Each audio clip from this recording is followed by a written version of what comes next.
Biggest thing that John brought to the table was his competitiveness. He just had that little edge to him and I think a big thing for him was his competitiveness to allow him to come in and do well as a freshman and then run that through a 4-year career. Well, he's a fiery guy. He always was. We were kind of like that as a bunch, mainly due to him and how he was a leader and made us all like that. And when he was on the mound, he was high energy. When you're playing behind him and when you got a guy fighting like that with everything he has, it's just easier to play and it makes you better. Justin Blood kind of started the leadership, what I would consider almost like a cycle.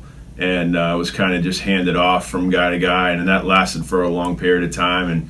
And Whitey was a huge part of that. He was a disciple, is what I would consider, and then he had disciples follow him after he was done leading in his time. So those guys did a tremendous job, leadership-wise, throughout the course of time at Franklin Pierce. The program was kind of right at its breaking out point, and it was really important that the freshmen knew that and were ready for that, and he was a key in that. I mean, he was, for me personally, and I know the other guys as well, when things weren't always going right for us and things like that, he was always there to get us motivated, keep our eye on what the goal was, and to get to the regional and to try to win the regional. And what he did on the field was great, but what he did for us and for the team in general as a captain and as a leader, it was something that you don't see often.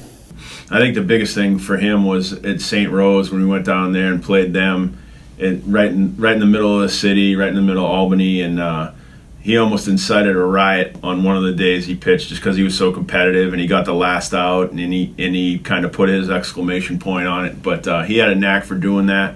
He was the guy that you wanted to have on your team, but didn't necessarily like him in the other dugout, and that was just one instance. He's a Pierce guy through and through. He was an originator of what a Pierce guy should be.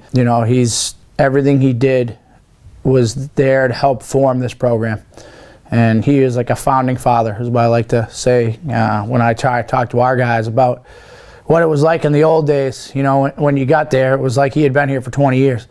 And he had so much knowledge, and he had, so much to give. And those are the guys that make this program, and, hopefully we can make them proud. Whitey, congratulations on being inducted to Franklin Pierce Hall of Fame. So deserving, so proud of you, and keep doing great things with your family and in business, and just looking forward to seeing you get this honor that you deserve so much. Great job, my man.